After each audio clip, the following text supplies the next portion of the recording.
I'm going to say hello, and this is Mary Lou, and I'm the Training and Retreat Coordinator for the American Viniyoga Institute.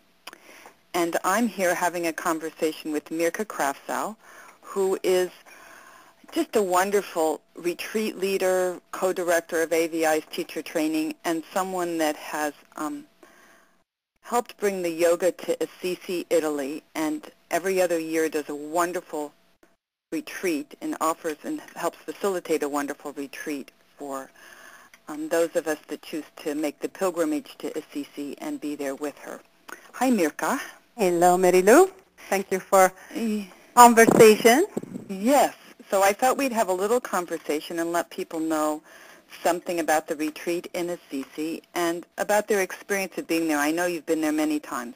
Yeah, we've been there specifically bringing group from 1991, Gary and I.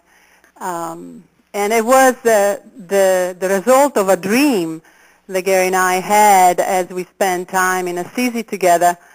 And because of the level we felt deeply touched from the energy there and the sacredness of the space and the depth of the presence of this two beings, Francis of Assisi and Claire, and their male-female energy was very transformative for us.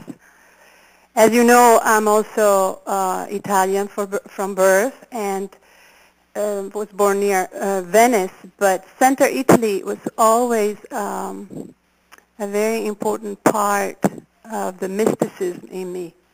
In the medieval time, around 1100 to 1400, there were remarkable numbers of awakened mystics in that area, men and women.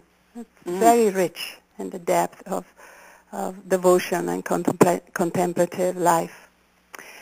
So we had a desire to bring the students and friends to have a direct experience of how it will be to spend 10 days together or a week together, immersed in the practices that are dear to our own heart and everyday sadhana, with asana, pranayama, chanting, prayer, contemplation, and so on, in that place and visiting those places. And the result was very satisfying. Well, you know, I had the good fortune of accompanying you there on one of the pilgrimages to Assisi, and I don't think I've ever experienced anything like it, and the living pilgrimage that people are making from all over the world to this spot. So could you tell us a little bit about how the day looks? I know you have a special vision of the days that you'll have together with the group in Italy, and something about the places you'll be visiting. Yes, due to the fact that we've been bringing people there for many years now. By the way, we've been doing a lot of also marriages. People chose then to come there and celebrate their love. And it's always very, very touching. But we have a successful formula of enjoying the town because it's quite a remarkable Renaissance medieval town on the hills in Central Italy, about 2 hours northern Rome. And so we do spend a certain amount of time in the city visiting temples like the beautiful Cathedral of St. Francis, where his tomb also is now very well protected and very powerful. A place that Gary feels very, very close to. Or the place where Claire lived, San Damiano, which is just at the outside the walls of Assisi, where I feel quite blissful and very close and very touched by the presence of the lightness of this soul that Claire really has been and is. And so particularly this coming retreat, I intend to use the morning time to go for conscious walking, I say, or also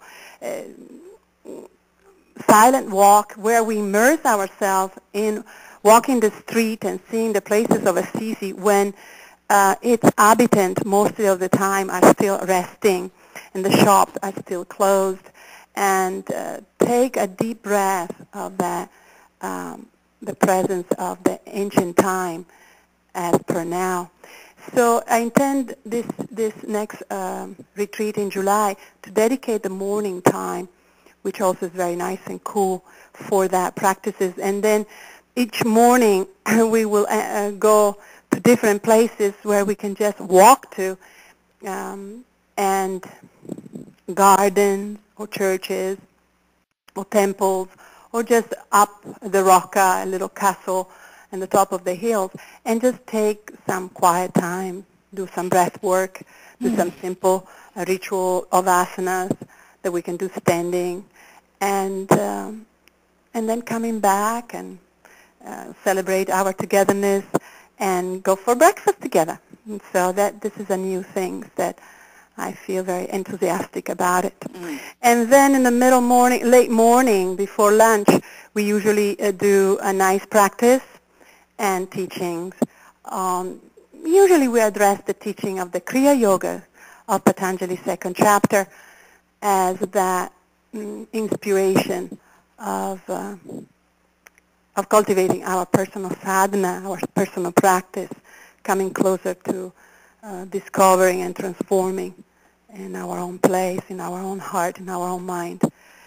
And also because I find that those teachings are very close to the teaching of Francis in terms of the invitation to experience inner purification within our silence, within our openness, within our capacity to learn from ourselves, learn from the books that are holy to us, and also to the gift of Ishvara Pranidhanani, the trust of the unfolding of life, the unfolding of how transformation and purification happen for us.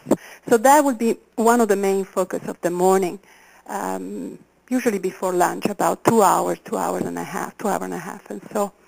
And then the afternoon session, we have lunch, and then we have quiet time. People choose that time as they wish. But in around 5:36 in the evening, something very special happens in Assisi. Is that there is the Vesper, the sunset prayers, and the whole town is ringing with bells, and very mystical for me. Yes.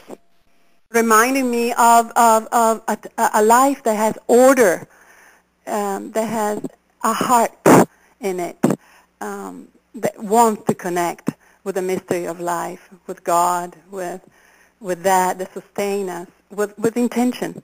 And so the bells remind us of that, and I like to cultivate that space more for inner practices. So we do usually an hour and a half of practice where we emphasize asana to prepare us for pranayama, breath work, and meditation, chanting, and meditation.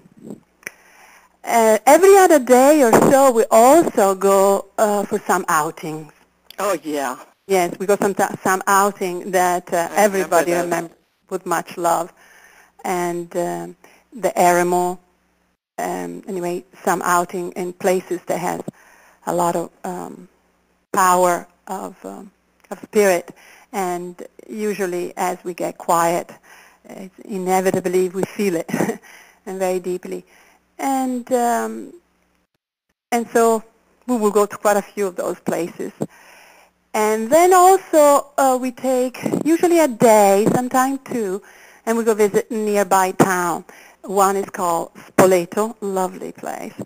And often we go for dinner, and sometimes for shopping, and then to have dinner together in a different lovely place and take evening walks. So that's the main focus of our activity.